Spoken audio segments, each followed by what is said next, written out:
My name is Nicholas, and I live on a 103-year-old historic boat, Argonaut 2, that this summer I took up the coast of British Columbia to retrace its history, stopping at all the old ports of calls and places that it used to serve when it was a mission boat from the 1930s to the 1960s. In this episode, I'm going to take you along on my first ever rowboat race.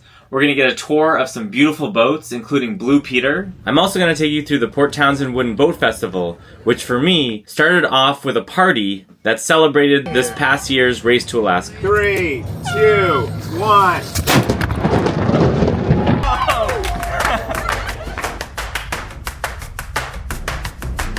At the very beginning of my cruise, I helped support the start of the Race to Alaska, where a whole bunch of teams jumped on boats with no engines and raced them from Port Townsend all the way to Ketchikan. It's a bunch of crazy individuals who are absolutely fanatic about boating. Dangerous whirlpools, so the water that comes through there whips around, it wants to spin your boat around. So there is a lot to hit. There are boats, there are rocks, probably even some trees overhanging here and there.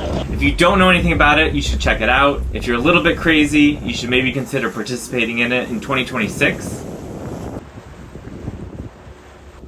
And so at the end of the summer, the Northwest Maritime Center puts together a reunion party at the end of the season and at the start of the boat festival. They called it the Blazer Party, and they were kind enough to extend an invitation, and it was really fun to reunite with a bunch of old friends, listen in on a very peculiar award ceremony, listen to some of the participants' stories. His vessel cost something more than $250, but he does live aboard it, and he sold his engines to finance the race. The Port Townsend Wooden Boat Festival is hosted every year by Northwest Maritime and is one of the largest collections of wooden boats that they cram into this tiny marina. It's a really amazing gathering of people who are passionate about traditional boat building.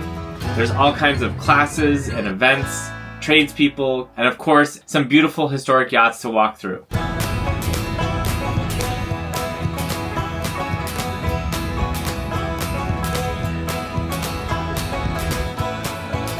Thank you.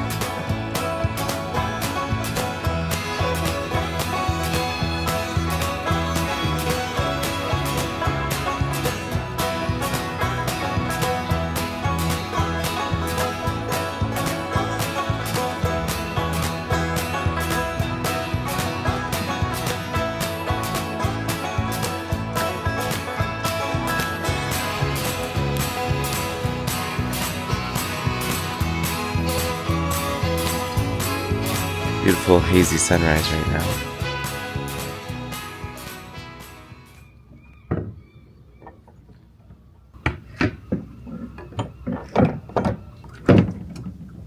So this morning the Northwest Maritime Center is hosting a rowing race. I decided last minute to enter my Whitehall, and in true Race to Alaska fashion, I do have a second set of oars, but they're not completely set up. So last night, my friend Maya from Golden Hour Leather cut me some leather straps, and I'm going to finish assembling the leather collars on the oars so we potentially have a chance to make it in this race. I look forward to introducing you to my friend Liam, who's going to be joining me. Neither of us are rowers or have ever done a rowing race before, but we're going to try our best and it should be a fun morning. Putting on this leather strap here that serves as a lock on the collar so that the oar lock, when it slides forward, does not come off the oar.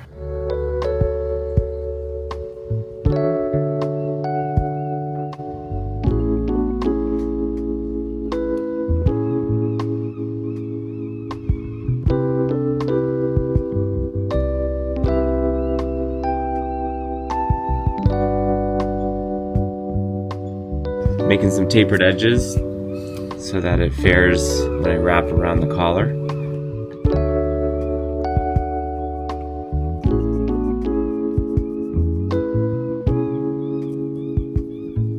I'm Liam, I'm a Race to Alaska racer, but I had a pedal drive, so I have no idea what I'm doing in this beautiful thing. Yeah. It's gonna be great. Yeah, I met Liam last year at the Race to Alaska, and he's a good friend, or has become a good friend of the Port Townsend community, the Victoria community, and all the crazy Race to Alaska folks. So both of us are moderately experienced rowers, and first race? Yep. Yeah, so first race, time. Wish us luck. You'll see us up in front on this Whitehall 17, so we're gonna have a great time. Yeah, so stay inside that first buoy. Inside. Continue out just shy, maybe about where those steps are on the beach. I'm gonna throw the boat in. Go ahead and push this out. There. Yep. Anchor over to starboard. Feeling good? Yep, feeling good. We had a lot of fun, and I have absolutely no idea how we did, but I think we did pretty well for our division.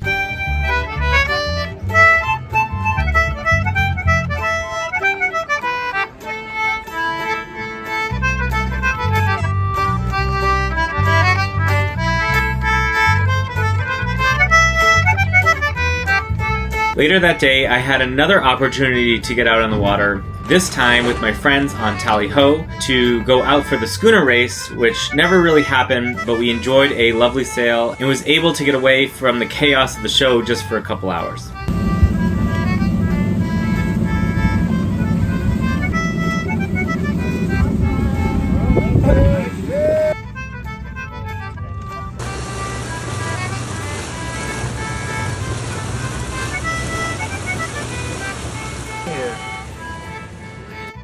One of the really cool things about the boat show is many of the owners will open up their boats to allow you to take a tour.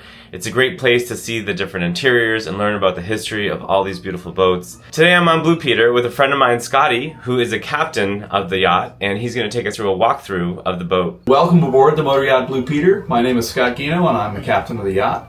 I've been here on the boat since 2017. The boat is 96 feet long, 19 feet wide. It weighs 116 tons. Its cruising speed is around 11 or 12 knots with 2 Caterpillar D334 diesel engines.